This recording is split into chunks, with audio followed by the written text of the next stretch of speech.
Bien, ¿y tú, Kane? ¿Cómo estás ahí? Todo bien. ¿Cómo Qué te fue esta bueno. semana? Me cundió más que la anterior, no era muy difícil, pero aquí estamos, ya más listos con la materia. Buenísimo. Partamos entonces directamente si no tienes algo que comentarme antes. No, dispara.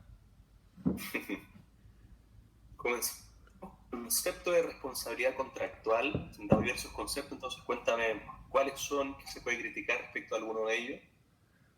Bueno, tradicionalmente se concibió a la responsabilidad contractual como el conjunto de remedios que la ley provee al acreedor para obtener el cumplimiento íntegro, exacto y oportuno de la obligación cuando el deudor ha incumplido su obligación. Y en este sentido se ha entendido que podría predicarse la existencia de un incumplimiento no solo de la obligación, sino del contrato en su conjunto. Básicamente, ¿me logra escuchar? ¿Me escucha? Ahora sí, Ya. te perdí por unos segundos.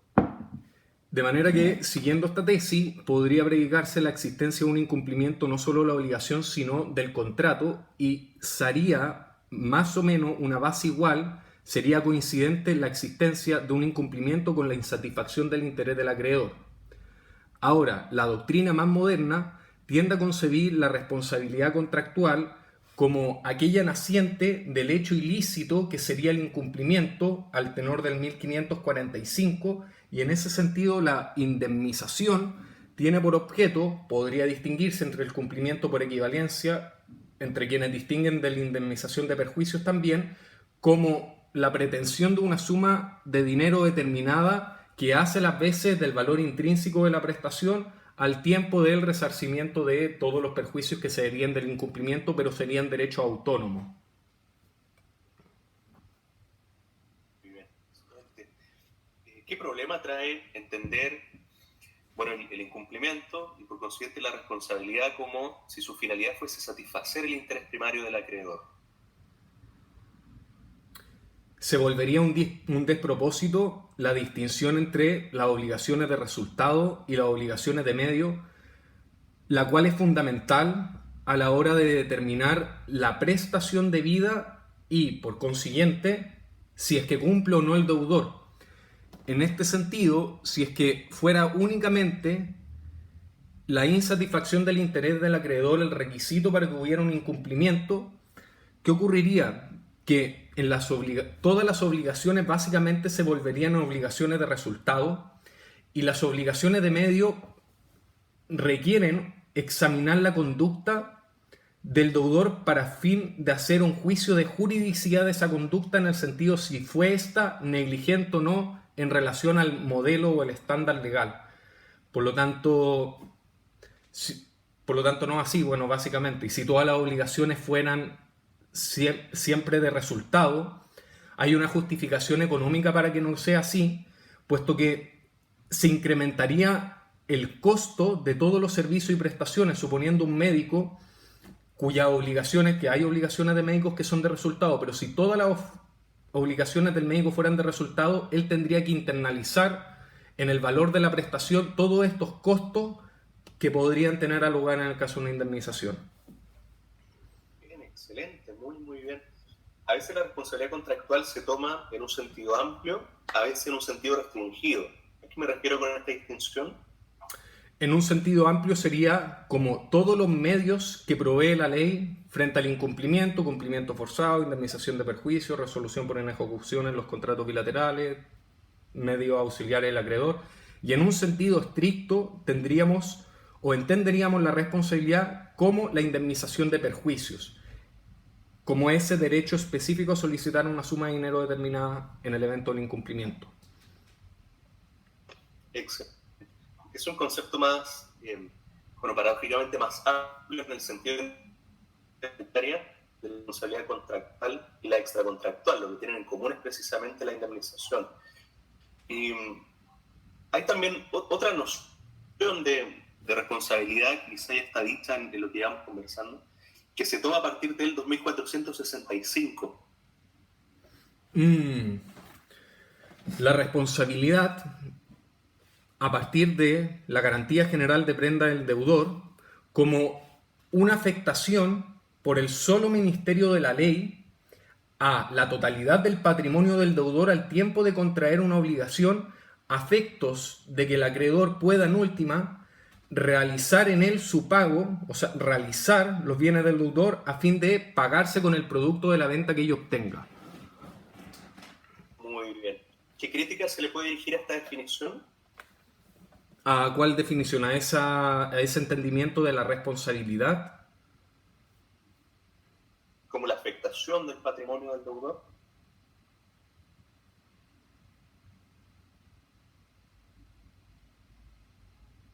Dame un segundo.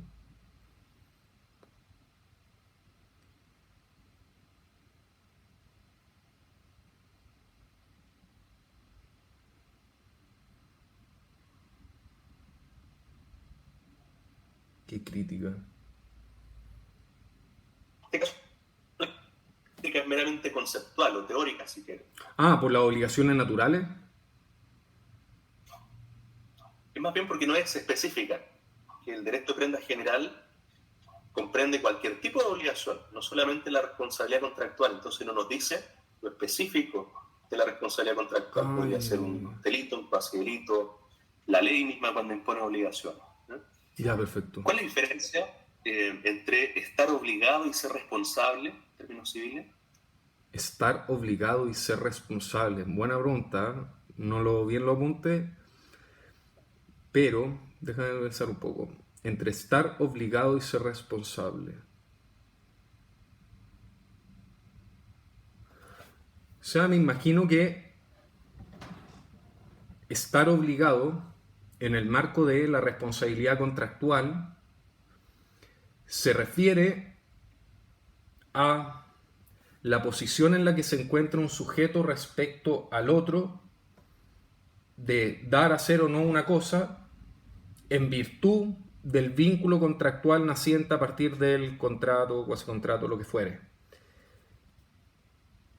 Por otra parte, la responsabilidad haría alusión al deber de satisfacción o de compensación del interés de indemnidad del acreedor una vez tenido lugar el incumplimiento del contrato, esto es, el acaecimiento del hecho ilícito por parte del deudor, que sería el incumplimiento.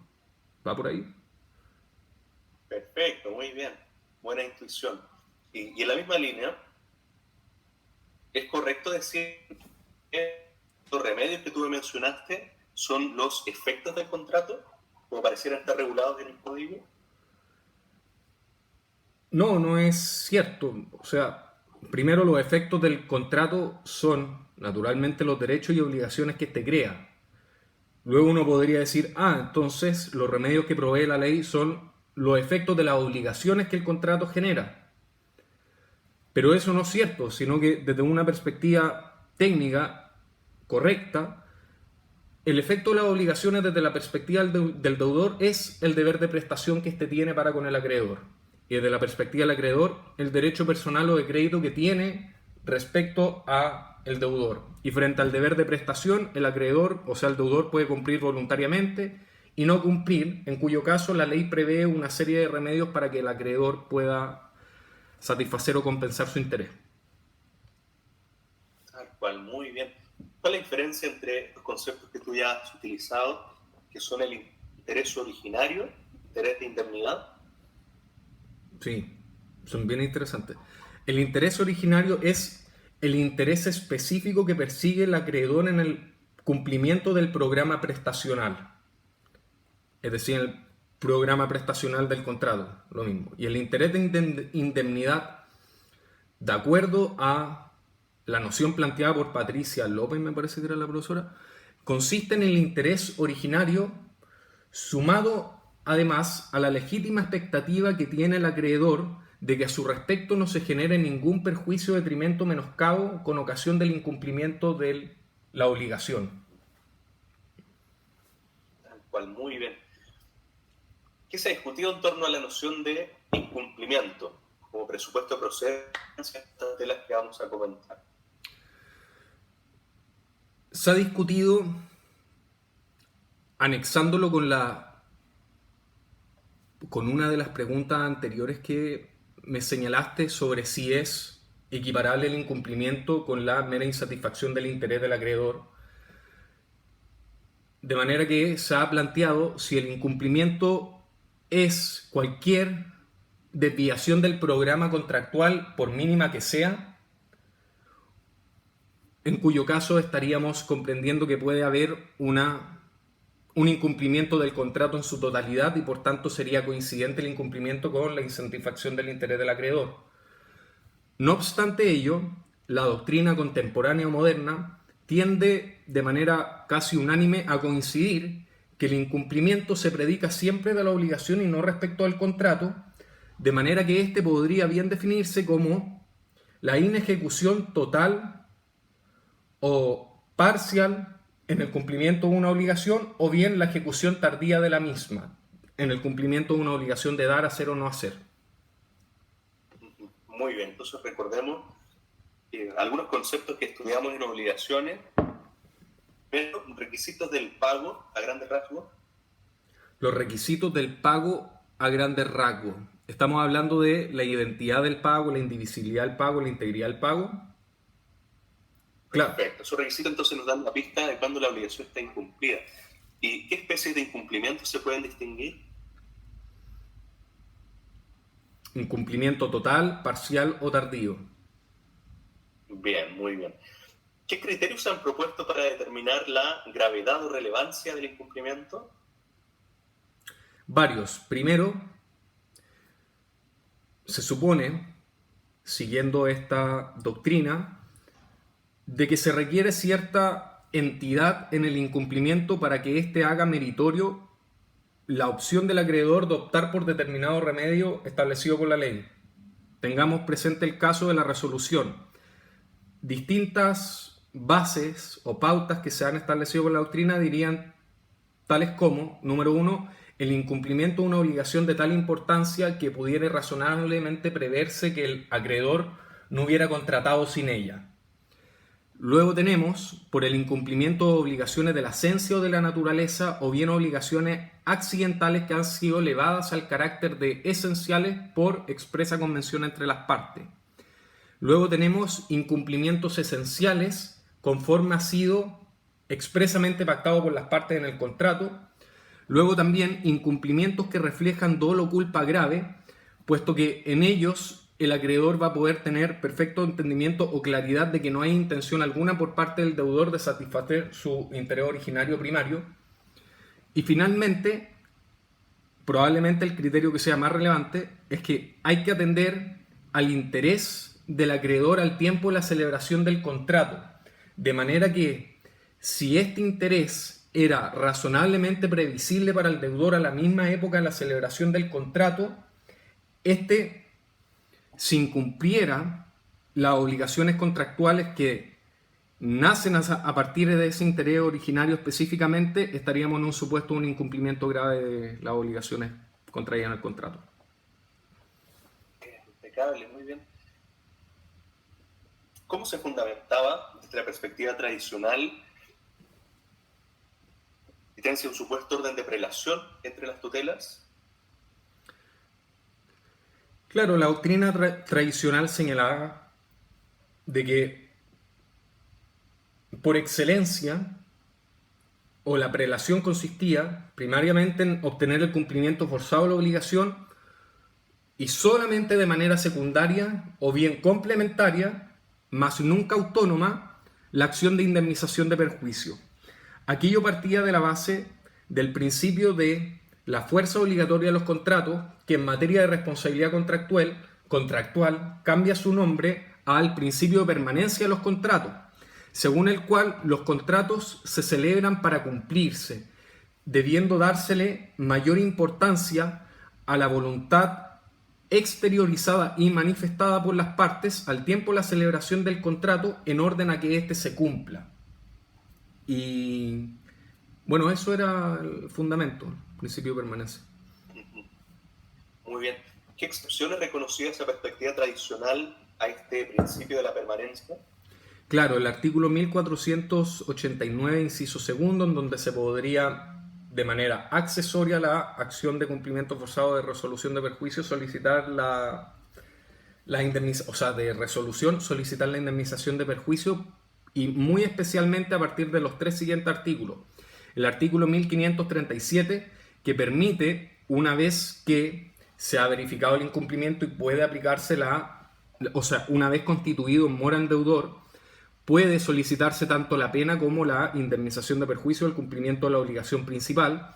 Luego se esbozaba como excepciones a este principio de permanencia en los contratos según la doctrina tradicional el artículo 1553, es decir, en relación al cumplimiento forzado de las obligaciones de hacer, en donde expresamente se señala de que quedará a la alternativa o al arbitrio del deudor el solicitar la premio en la ejecución del hecho convenido, solicitar la indemnización de perjuicios compensatorios. Bueno, y finalmente el artículo 1555 a propósito de las obligaciones de no hacer.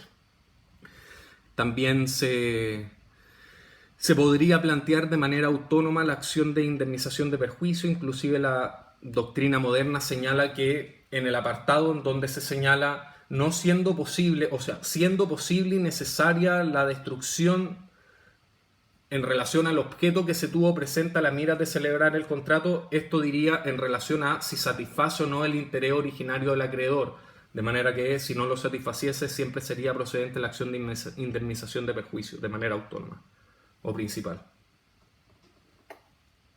Tal cual, muy bien.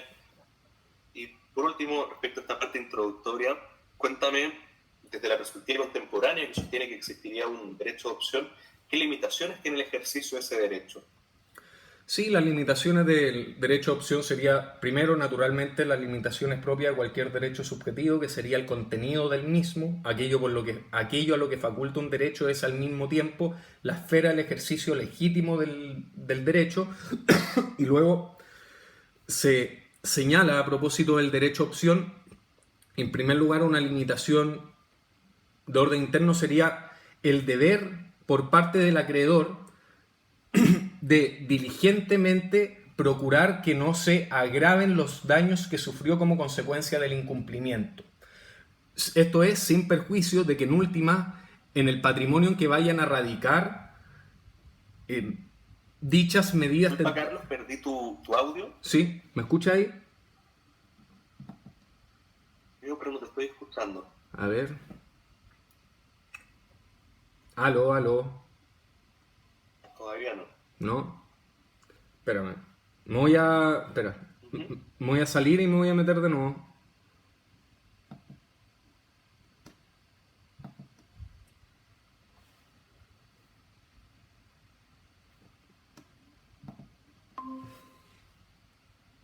¿Ahí sí?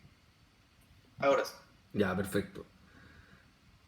Ya, el primero lo dije entonces, el deber del acreedor de diligentemente bla bla bla. Luego sería la doctrina de los actos propios, según el cual... Dame un segundo. Según el cual, si el acreedor manifiesta de una manera inequívoca su intención de hacerse valer de un determinado remedio, desplegando en consecuencia el deudor una serie de actividades tendientes a satisfacer el interés del acreedor en hacerse valer de ese remedio, no podría éste, posteriormente, desconocer su opción e invocar la procedencia de un remedio distinto a aquel que originalmente invocó. Y finalmente tendríamos la doctrina, la teoría del abuso del derecho, que sería otra limitación al ejercicio del mismo cuando existe, bueno, entraríamos a hablar lo que es la teoría del abuso del derecho, que igual es entretenido, pero cuando existe extrema desproporción entre el remedio que hace valer el acreedor y el perjuicio que le genera al deudor, o cuando no tiene utilidad para él, y bla, bla, bla. Eso. Muy bien, muy bien. ¿Por qué se prefiere hablar hoy en día de pretensión de cumplimiento antes que de cumplimiento forzado? Oh, me mataste, porque eso nunca le puse atención, pero... Porque cumplimiento forzado da a entender o presupone la existencia de un título ejecutivo. En cambio, en la pretensión... Sí, va por ahí, ya. En cambio, en la pretensión... En cambio, en la pretensión de cumplimiento, bien podría no existir un título ejecutivo y aún así demandarse, no solicitándose ni siquiera la indemnización de perjuicio. Por tanto, no siendo Perfecto. necesario la mora tampoco del... Bueno, ¿Qué discutible. tipos de procedimientos abraza la pretensión de cumplimiento? ¿Qué tipo de procedimientos abraza la pretensión de cumplimiento? Podría Procedimientos puede ser, ser, podría ser el cumplimiento por equivalencia. pero procedimientos. Procedimiento. Esencialmente, procedimientos, ¿vale? Pero sería solamente procedimiento de orden declarativo, ¿no? O juicios declarativos. Declarar. No contamos con título ejecutivo y si Claro. contamos con él un procedimiento ejecutivo. Claro, La acción indemnizatoria, ¿en qué tipo de procedimiento se puede hacer valer? declarativo. Porque se requiere un título ejecutivo. Declarativo. Claro. Claro, y en particular, ¿qué le falta a la tener mérito ejecutivo? Disculpa, te escuché pegado, Kevin. Ahora sí, repite. ¿Sí? ¿Qué le falta a la acción indemnizatoria para tener mérito ejecutivo? ¿Por qué no se podría demandar inmediatamente en un juicio ejecutivo? ¿Por qué no se podría mandar? Porque no consta en un título ejecutivo, se requiere la sentencia. Se requiere la sentencia, entonces falta otro también.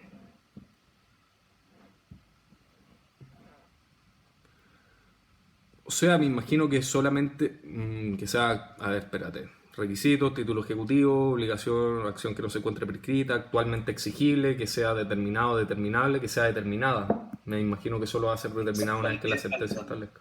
Claro. Perfecto. La sentencia lo va a liquidar muy bien. Comparativamente, acción resolutoria, acción de cumplimiento, nosotros sabemos que el 1439 da la opción, tratándose un contrato bilateral. Mi pregunta es si es que se podría demandar conjuntamente ambas acciones. Una subsidio a la otra, solamente. Entonces, si es que el acreedor optara por una sola de ellas, por ejemplo, pretensión de cumplimiento, el tribunal la rechaza en la sentencia, ¿podría optar después por iniciar otro juicio y demandar la resolución? Podría hacerlo. No me acuerdo el fundamento exacto, pero podría hacerlo, sí. Podría hacerlo. Entonces, ¿qué consecuencia tiene la cosa juzgada esa sentencia? Efecto limitado, podría decirse, o parcial. ¿Hay triple identidad? No, por la causa de pedir es distinta. La causa pedir es distinta. ¿Está bien? Ya. Ya. Sí, está bien, ¿no? Respecto de la otra acción, sin supuesto independiente. Sí. Vayamos a la pretensión de cumplimiento propiamente tal. Entonces, cuéntame, tratándose de una obligación de dar, ¿cuáles son los requisitos para dar inicio a la vía ejecutiva? La existencia de un título ejecutivo, obligación actualmente exigible, que la acción ejecutiva no se encuentre prescrita, sería 3 años ejecutiva, 2 años para iniciar un juicio declarativo, que la obligación sea líquida, determinada o determinable a partir de simples operaciones aritméticas, a partir de datos que se contengan, antecedentes o datos que se suministren en el acto. Me parece que lo dije todo. Eso entiendo en la definición de la liquidez, ¿cierto? Claro. Bien, está bien. Vamos a la obligación. ¿Qué tutelas tiene el acreedor en su incumplimiento? ¿En cuál hacer dijiste? Sí. Bueno, junto con la solicitud de la indemnización moratoria, puede solicitar a la premio al deudor para la ejecución del hecho convenido, que se le autorice a ejecutarlo por un tercero a expensas del deudor, o bien a solicitar la indemnización compensatoria, que sería la indemnización de perjuicio ordinaria. En su alternativa, su arbitrio. ¿Está regulado en qué? 1553. 1553. El artículo siguiente que regula La promesa de compraventa. la promesa en general, el contrato de promesa. Verdad, eso es. Ya, bueno. ¿Qué obligación genera la promesa y qué derechos tiene el acreedor frente a su incumplimiento? Genera una obligación de hacer y por tanto, claro, podría solicitarse que se obligue al deudor a celebrar el contrato y en caso de que no lo hiciera, el juez podría hacerlo a nombre y en lugar del deudor, o bien la indemnización de perjuicio. Muy bien, tenemos esa tutela entonces especial.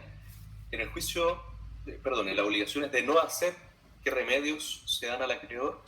Claro, o sea, si siempre que no pueda deshacerse lo hecho se resuelve en la indemnización de perjuicio, y si es posible resolver lo hecho y siendo necesario para el objeto que se tuvo en miras al tiempo de celebrar el contrato, o bien se autoriza al el deudor proceda a su destrucción de manera voluntaria, puede autorizársele a la acreedora que proceda a su destrucción por parte de un tercero a expensas del deudor, o si existen otros medios equivalentes de cumplir con el objeto de la obligación de no hacer, será escuchado el deudor que se allana a prestarlo, y finalmente el último inciso, en todos casos quedará el acreedor indemne.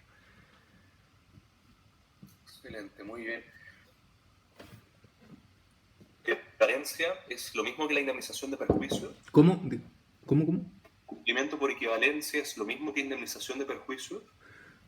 Según buena parte de la doctrina contemporánea, a la cual probablemente le encuentro más hilamiento lógico, me parece que es distinto, porque por una parte el cumplimiento por equivalencia dice relación con la suma de dinero que significa el valor intrínseco de la prestación, la estimatio rei, lo cual sería distinto, o es distinto naturalmente, a los perjuicios que se siguen del incumplimiento de la obligación principal. Siguiendo esta escisión o diferenciación entre la indemnización de perjuicio y el cumplimiento por equivalencia, el cumplimiento por equivalencia formaría parte del derecho personal del acreedor del artículo 578, derivando la exigibilidad del cumplimiento por equivalencia no de la obligación misma y no del incumplimiento. Por otra parte, no se requeriría tampoco el requisito de la imputabilidad propio de la indemnización de perjuicio. Realmente lo que habría en el cumplimiento por equivalencia sería una hipótesis de cumplimiento forzado, si bien no en naturaleza, en dinero. Así que sería distinto. Perfecto, esta discusión, ¿qué relevancia tiene respecto de las cauciones? Claro, es relevante porque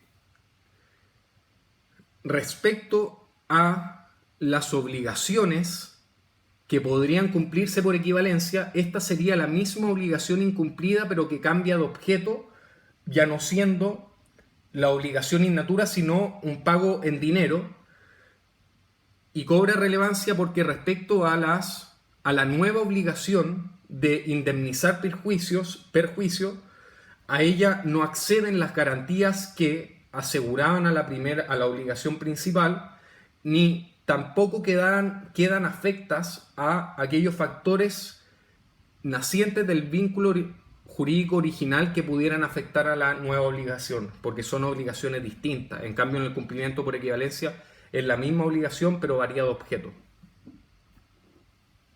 Excelente. Argumentos que se han propuesto para defender la autonomía de la indemnización de perjuicio. Claro, el 1537, el 1555 y el 1553, varias disposiciones del Código regulan la acción de indemnización de perjuicios como un derecho principal autónomo, lo cual, por una interpretación analógica, podríamos concluir de que es un principio general del derecho civil la reparación integral del daño causado de manera ilegítima. Luego tenemos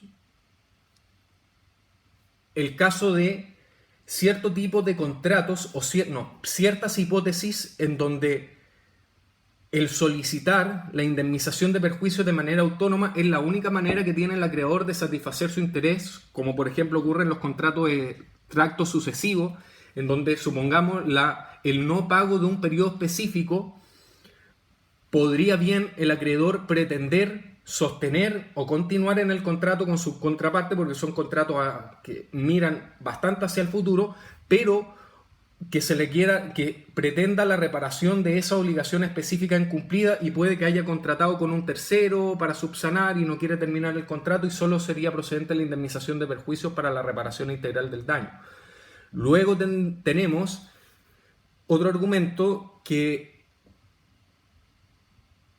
si mal no recuerdo, es la Corte Suprema en el año 2012, Sorín con Huachipato, reconoce someramente la indemnización de perjuicios como comprendida dentro del cumplimiento enforzado, puesto que señala que el pago, al deber comprender todas las intereses e indemnizaciones, se entiende que contiene también las indemnizaciones propias de la indemnización como remedio.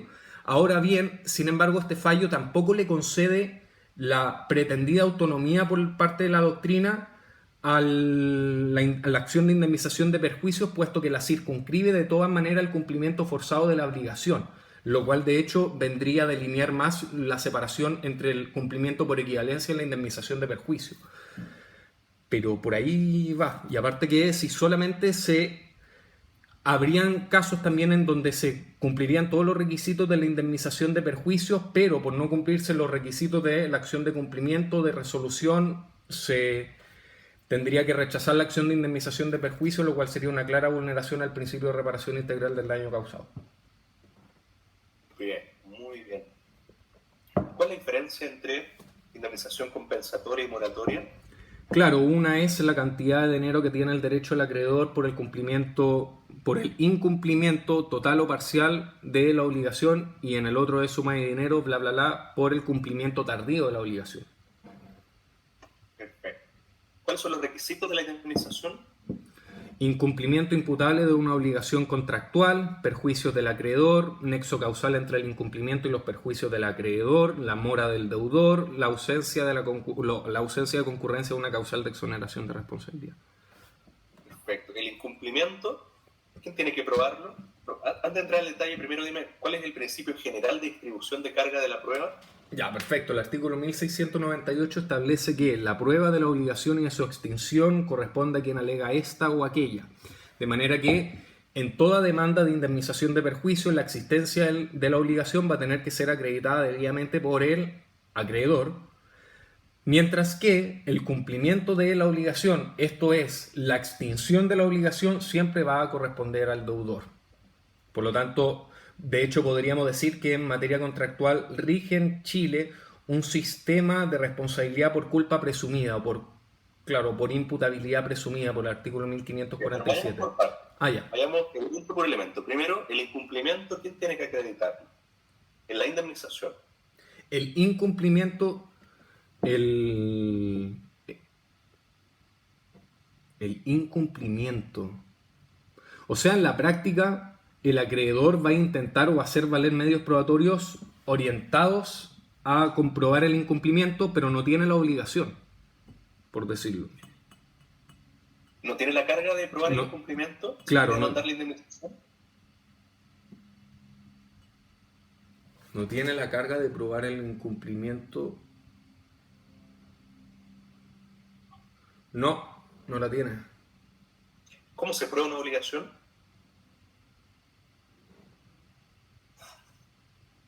¿Cómo se prueba una obligación?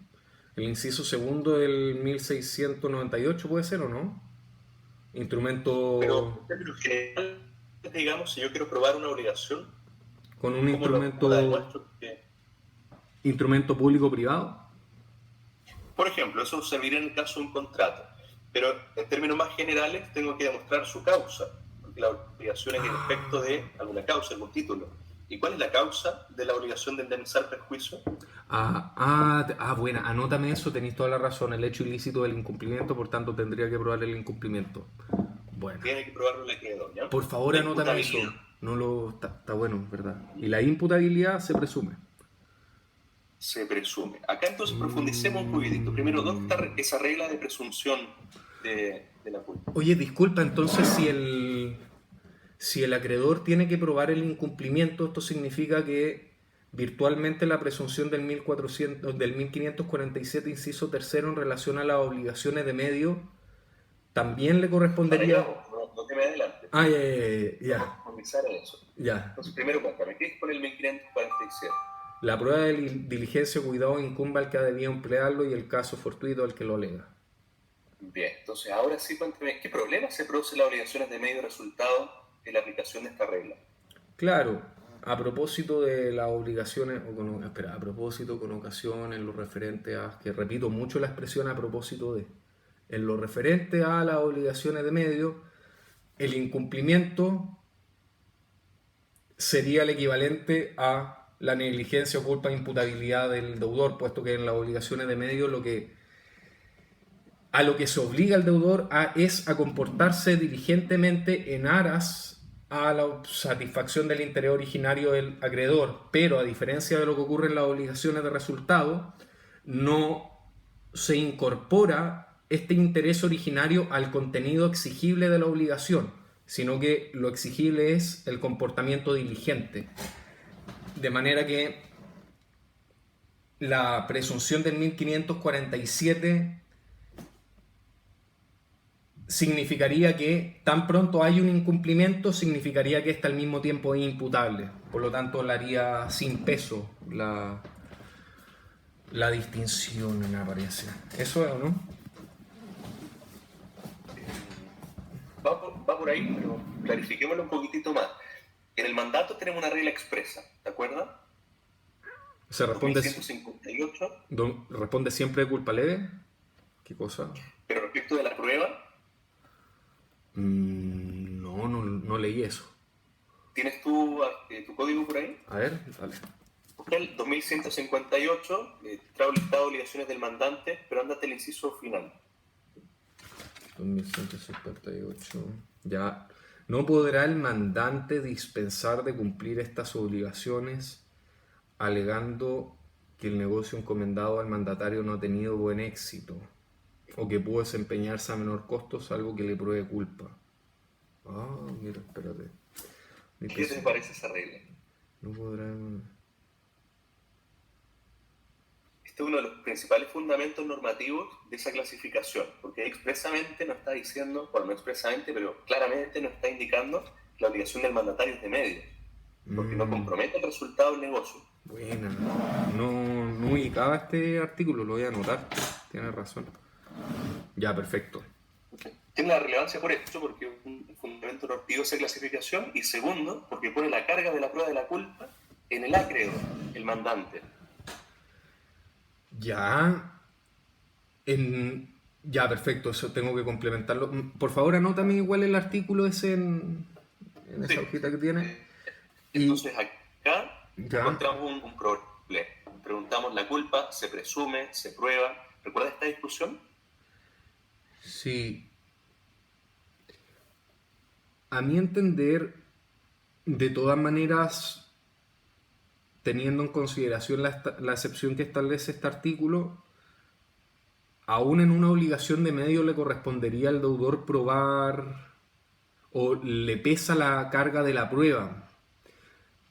Se resuelve todo, de hecho, conforme al 1698, puesto que realmente el deudor en su comportamiento diligente lo que él está probando es que cumplió, esto es que pagó, es decir, que extinguió la obligación, y según el 1698 le corresponde probar la extinción de la obligación a quien alega aquella, de manera que si uno lo coordina con el 1547 inciso tercero, uno no puede sino concluir de que va en armonía, porque si el deudor de una obligación de medios prueba que se comportó de manera diligente, lo que realmente está probando es que extinguió la obligación,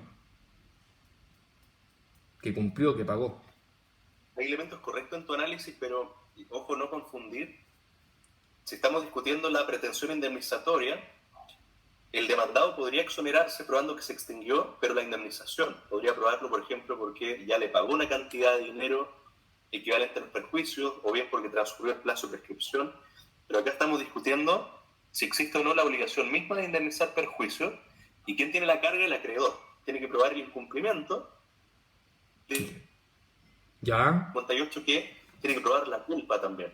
El acreedor. El acreedor tiene que probar la culpa. Ah, pero en este caso. Pero solo en este caso. Es que ese caso se toma como una regla general de las obligaciones de medio, por eso es tan problemático. Mandato el caso paradigmático de obligaciones de medio. Sí, eso no salía en los apuntes, pero buena, no tenía idea. Se toma como... Revisa el texto de Rodrigo Gil, La separata sobre obligaciones de medio resultado, ahí profundiza en esta discusión, está en la carpeta de obligaciones. Ya. Ah, no tenía idea que este se tomaba como regla general en las obligaciones de medio. Claro, Pero es porque hay una discutible, ¿eh? norma... ¿O no? Porque yo leí un artículo de Carlos Pizarro Wilson en donde... ¿O no? De hecho, el Es un argumento que te... asunto bien complejo, las Ya, posiciones. ya, Mira, perfecto. déjame citarte otro artículo, quiero confirmar. Obligaciones de medio. 2118, Ya. esta es una norma que le da una cierta aplicación genérica a las normas del mandato. Los servicios de las profesiones y carreras que suponen largo estudio que están unidos a la facultad. Claro. Viene a enredarlo todo más. Pues. Ujú. Porque le da un carácter Bueno, pero es un general. asunto complejo, entonces hay que profundizar en el estudio de esa discusión. Ya, buena, no sabía, gracias. A ver. Sigamos ahora. Bueno, ya. Vimos la prueba de la culpa, el dolo. ¿Qué Claro. tenemos sobre la carga de la prueba en el dolo? Obligación de medio. Bueno, este siempre debe probarse, salvo los casos en que expresamente la ley establezca la presunción contraria. Hay que recordar el artículo 707, en donde la buena fe se presume. Y eso, sí. ¿Se te ocurre algún ejemplo de presunción de dolo? Claro, uno de los casos de indignidades, en donde por la mera ocultación o detentación del testamento, una vez abierto la sucesión testada, hace presumir la mala fe por parte de quien lo retuvo o lo escondió. Perfecto, en el Código de Procedimiento Civil también hay un ejemplo. Espérate. Presunción de mala fe. Presunción de mala fe en el Código de Procedimiento Civil. A ver, espera. No, tratar de achuntarle, a ver. En las medidas perjudiciales precautorias, ¿te suena?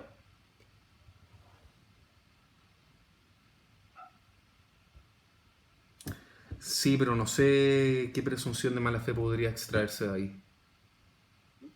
El futuro demandante que obtiene una medida perjudicial precautoria tiene la carga de demandar dentro del plazo de 10 días de al 30. Si Bueno. no lo hace, se considera doloso su procedimiento. Ya, buena. ¿Tú cómo tienes esa información? ¿Tienes apuntes más completos?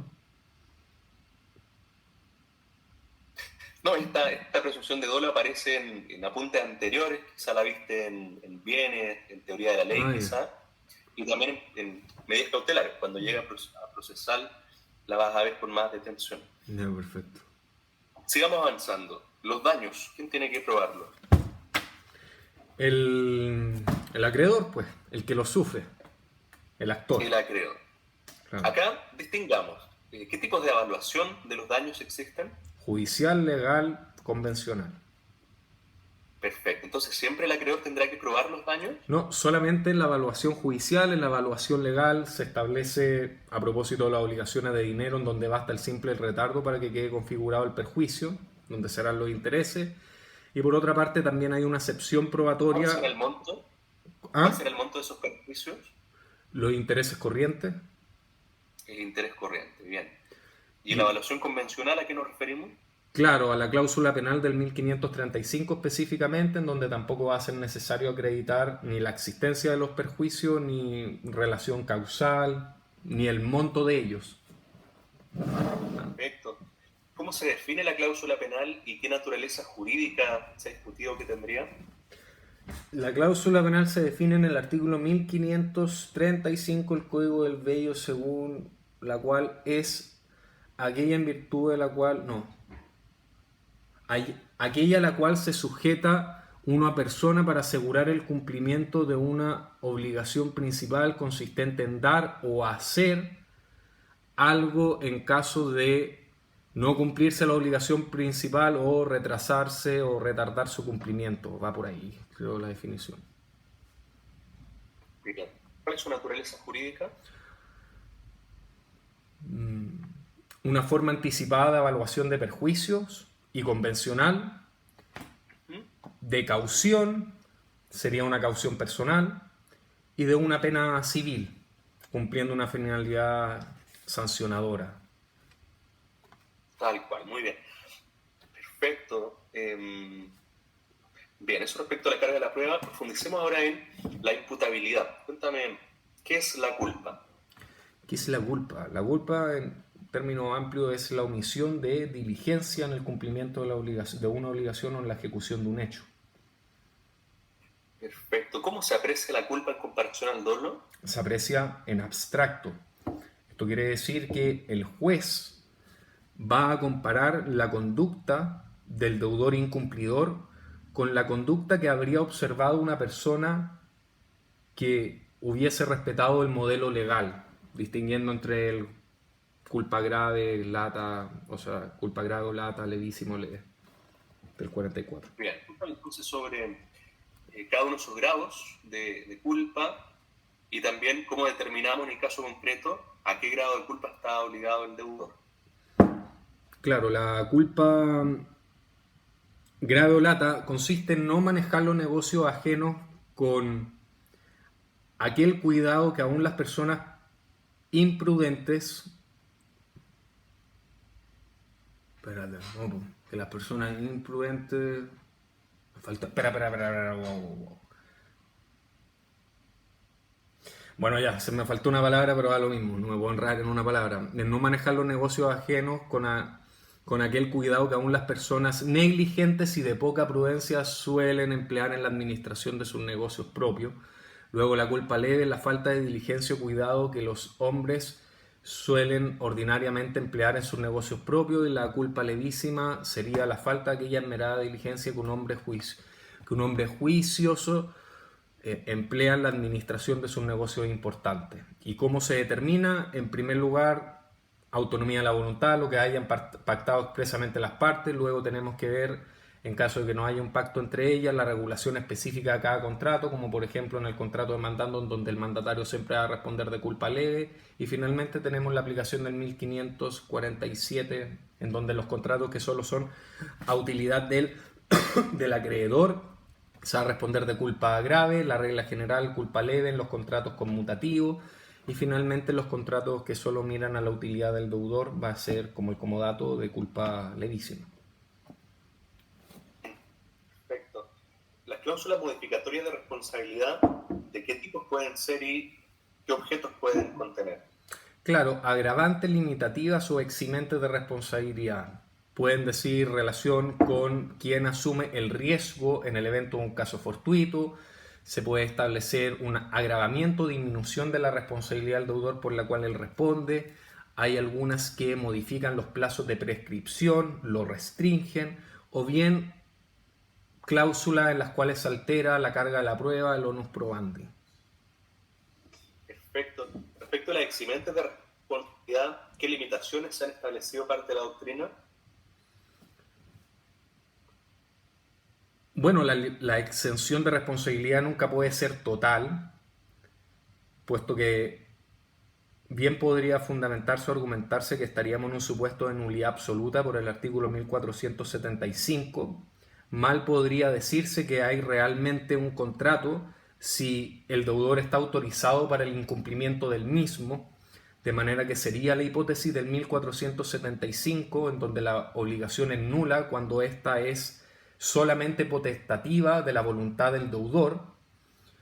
Además que sería una hipótesis de objeto ilícito, por tanto sancionable de nulidad absoluta, toda vez que se está condonando o renunciando anticipadamente a la culpa grave que, conforme al artículo 44, equivale al dolo. Por lo tanto, se estaría condonando anticipadamente el dolo o la culpa grave. Muy bien. En atención a los bienes jurídicos, cumplimiento. No te escuché ahí. ¿Puedes repetir? En atención a los bienes jurídicos lesionados por el incumplimiento.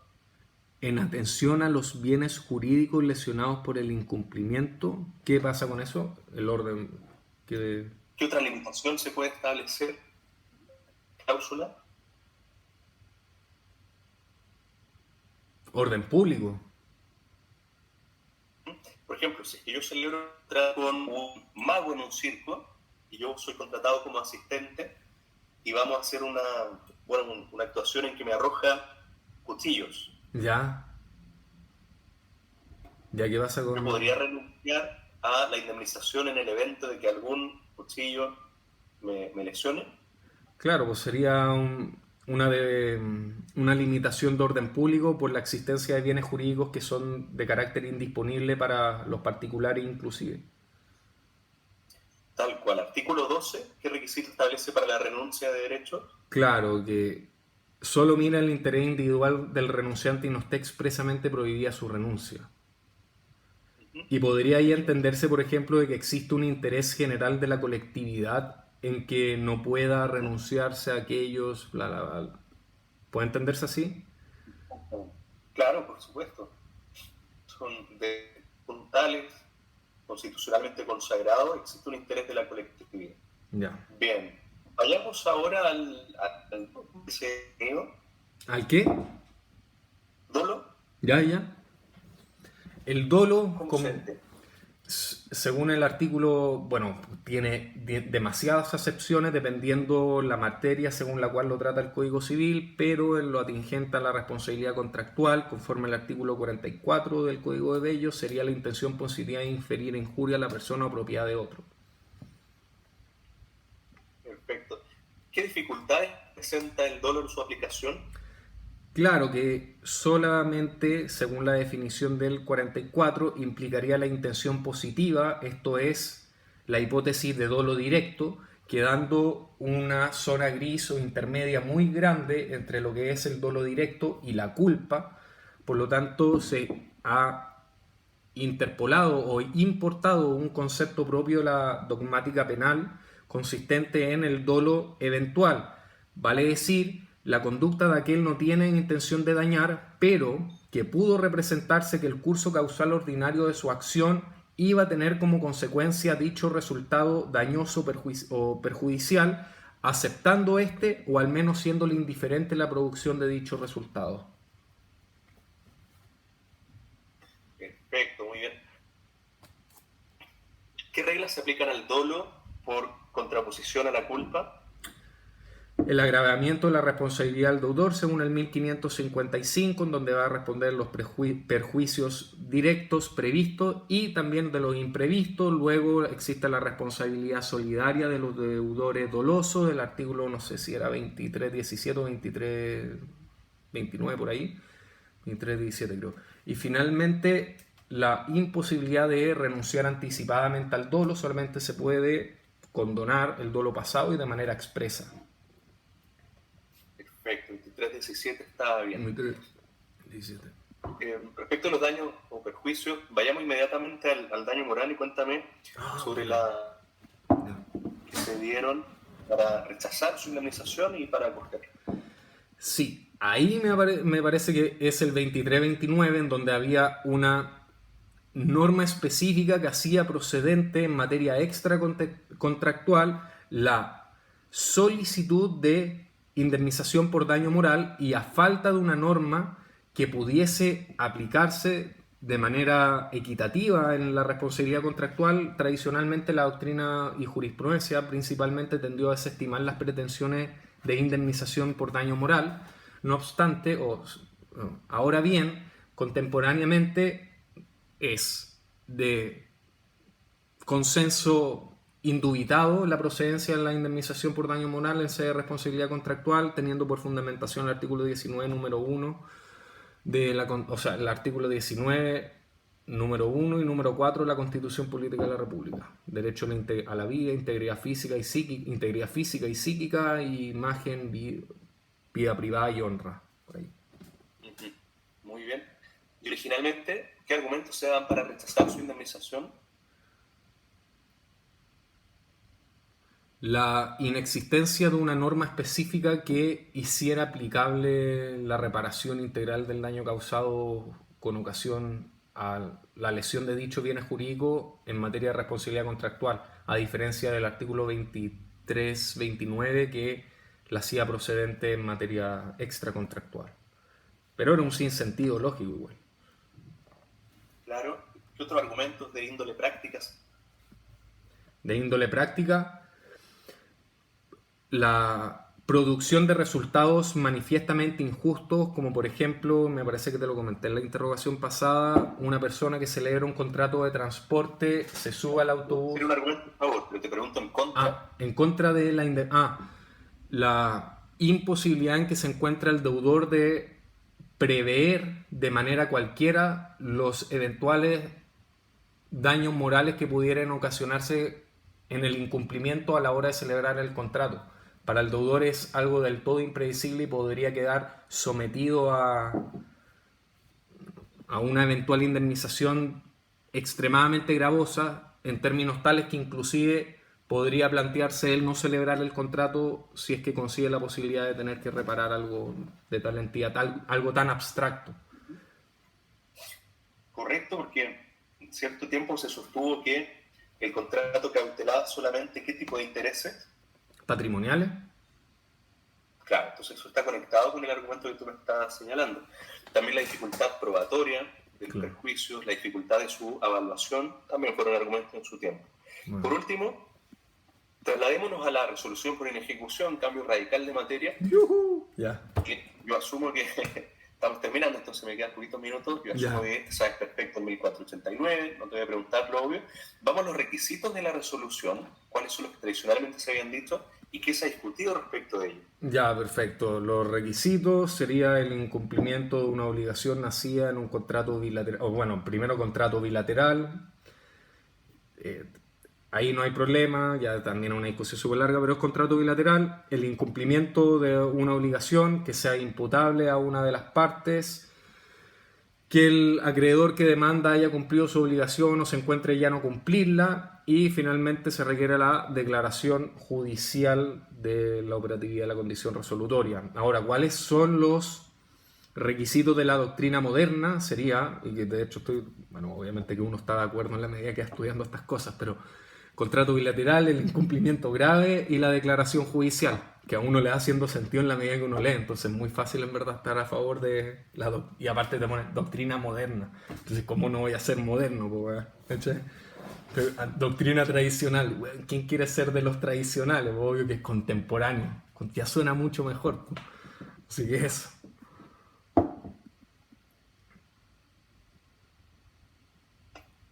Profundicemos entonces la discusión sobre si es necesaria la constitución en mora del deudor para demandar la resolución. Claro, el requisito de la constitución en mora para la acción de resolución se ha concebido que se desprende del artículo 1489, en donde para solicitar la indemnización de perjuicio, el artículo 1557 requiere la constitución en mora, pero una interpretación más clara en donde se distinga la esfera de aplicación de cada norma enseña lo siguiente, que si uno se mantiene en un análisis semántico muy simple, el artículo 1557 únicamente requiere la constitución en mora para la acción de indemnización de perjuicio. En cambio, el artículo 1489 nada se pronuncia respecto a aquello. Por tanto, no sería aplicable dicho requisito para la acción de resolución. Solamente sería necesario si es que adicionalmente se acoplara una acción de indemnización de perjuicio a la resolución. Respecto de los requisitos, exigir o no la constitución en mora. ¿Cómo? No se cortó ahí. ¿Qué consecuencias tiene respecto de los requisitos, exigir o no la constitución en mora? Bueno, en primer lugar, solamente tendría que haber un incumplimiento grave, no tendría necesariamente que ser imputable, y por ende o por consiguiente, inmediatamente se caería el siguiente requisito, que es que el acreedor demandante haya cumplido o se encuentre ya no cumplir su obligación, lo cual sería una consecuencia lógica necesaria de requerir la mora para el ejercicio de la acción de resolución. Pero de no ser así, no pasa nada. El artículo 1552, ¿qué institución se ha discutido que consagra? El artículo 1552. La excepción de contrato no cumplido, aunque la doctrina más actual se hace la distinción entre la compensación de las moras, que sería aquello propiamente establecido en el 1552, Y el otro sería la excepción de contrato no cumplido, que hay que correlacionarlo también con el 1550 y 1547, me parece. ¿Cuál es la diferencia entre ambas instituciones? Claro, la compensación de la mora solamente procedería respecto a la acción de indemnización de perjuicio, en donde impediría el ejercicio de la acción por impedir la constitución de mora. En cambio, como la mora o la excepción de contrato no cumplido, el efecto que ella produce es la suspensión en la exigibilidad de la obligación recíproca. Y esto presupone el intento de una acción de cumplimiento forzado y que sea un contrato bilateral, naturalmente. Excelente. ¿En qué consiste la Constitución en mora? La Constitución en mora. ¿O qué es la mora? Claro, la mora en general más. Claro, la mora en general es el retardo imputable en el cumplimiento de la obligación unido al requerimiento de interpelación del acreedor, siempre que, y en el caso en que sea un contrato bilateral, habiendo este cumplido, encontrarse ya no cumplir la obligación recíproca que le compete o le empece. ¿De qué forma se puede constituir en mora el deudor? 1551, paréntesis interesante porque ninguna de las hipótesis siguientes que voy a hacer mención requiere la culpa, por lo tanto, inclusive, según la argumentación de que fuera el retardo imputable, ninguna de las hipótesis del 1551 contempla la culpa. La mora no presupone culpa. La hipótesis sería la interpelación contractual expresa, esto es, por un plazo expreso, en donde concurren de manera simultánea la exigibilidad, el retardo y la constitución en mora. Luego tendríamos la interpelación contractual tácita, que sería el plazo tácito, aquel que no puede dejarse pasar, aquel espacio de tiempo que no puede dejarse pasar sin que sea dada o ejecutada la cosa, como el vestido de novia, sería un ejemplo claro. Y finalmente tendríamos la regla general, que sería la interpelación con interpelación, o sea, es la reconvención judicial, la interpelación judicial o extracontractual, que sería cualquier gestión judicial intentada, que se entiende que es de la notificación válida de la demanda hacia atrás. Generalmente será la demanda, pero podría serlo, por ejemplo, una gestión preparatoria a la vía ejecutiva también, se discute. Muy bien. ¿En qué se fundamenta la exigencia de gravedad o relevancia en el cumplimiento resolutorio? ¿En qué se fundamenta? Me imagino de hecho que podría... Se me viene a la mente dos ideas. Primero, el principio de la buena fe. Según los contratos deben ejecutarse de buena fe. Y en segundo lugar lo coordinaría con el principio de permanencia de los contratos, en donde efectivamente los contratos son convenidos a fin de que estos sean cumplidos. Y es de buena fe, o pareciera un rasgo de la buena fe objetiva, el no atribuirle importancia tal a un incumplimiento de poca monta al punto en que éste pudiese extinguir el vínculo contractual y desmereciendo inmediatamente todas las pretensiones originales de... Bueno, pero va por ahí el interés originario, como se me echamos con la neurona. Pero por ahí va. Por supuesto, súper bien. También tenemos, recordabas tú el 1590 cuando se refiere al pago de una obligación de especie cuerpo cierto. El pago de una obligación, 1490. ¿Qué decía?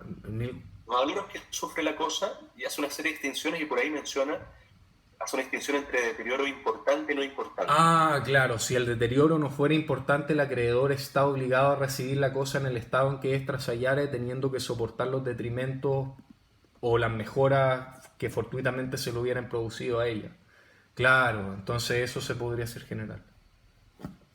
No te escucho. Si fuesen Ahí está. culpables los deterioros, Ya. tiene derecho a indemnización sin resolución. Si son importantes y culpables, puede elegir resolución o recibir la cosa en el estado en que se encuentra, en ambos casos con indemnización. Anótame ese artículo ahí para conectarlo. Está bueno. Expresamente dice importante. Y por último, respecto a la declaración judicial, ¿qué discusión ha suscitado el 310 del Código de Procedimiento Civil? Claro, puesto que la condición resolutoria tácita para esta operar requiere de la declaración judicial de ella, se ha señalado como así lo ha entendido la jurisprudencia históricamente en su inmensa mayoría, de que el deudor puede enervar la acción de resolución pagando hasta antes de la citación para oír sentencia en primera instancia y hasta antes de la vista de la causa en segunda. Pero esto ha sido ampliamente debatido, en primer lugar, porque voy a resumir cuáles serían los argumentos más fuertes a mi entender. El artículo 1310 establece la oportunidad para oponer la excepción de pago, pero el pago en virtud del cual es procedente la interposición de la excepción tiene que haber sido uno que se haya producido en la oportunidad y forma establecida en el contrato.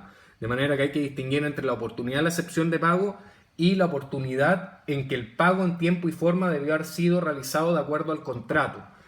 Luego tenemos que realmente la facultad resolutoria, que nace del derecho a opción del acreedor, que nace asimismo del incumplimiento, es un remedio que la ley provee para que el acreedor obtenga la satisfacción o compensación de su interés. Por lo tanto, es del todo lógico y razonable que él sea el que decida en últimas el perpetuar un contrato o resolverlo, puesto que solamente él se encuentra en la posición de distinguir qué satisface su interés o no. Y aparte que, entendida el artículo 310, como lo ha entendido la jurisprudencia tradicionalmente, significaría tornar ilusoria la facultad resolutoria del artículo 1489 en términos que éste aparece establecido de manera ilimitada o sin limitaciones. Muy bien. Quedemos hasta acá. ¿Cómo te sentiste en esta interrogación? Bien. Bien. Sí, me siento bien en general hasta ahora con las interrogaciones o las pruebas orales. Siento que me relajo más al hablar también. No, excelente. Deslumbrante esta semana. Nos hicimos cargo de estudiar la punta a fondo. Tiene hartos temas, estas discusiones interesantes y están bien tratadas. Se pegó. ¿Cómo? Que genera la evolución indemnizaria. Segundo, artículo 2158, respecto de la prueba de la culpa en las obligaciones de medios. Sí, buena esa, súper buena. Revisar la separata de Rodrigo Gil sobre obligaciones de medio resultado. Te lo dejé en tu carpeta Ya. Ese documento. Y te anoté el 1590 también, que distingue entre deterioros importantes y no importantes, en relación al requisito del incumplimiento resolutorio de ser grave o relevante. Perfecto.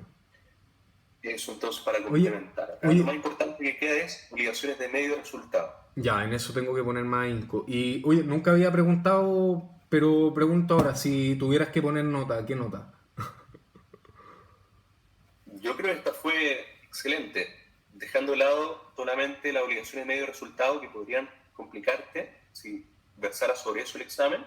Yo te daría el 7, estuviste muy bien, súper profundas las respuestas, bien completas, buen desarrollo, bien ubicado siempre, excelente. Ya, perfecto.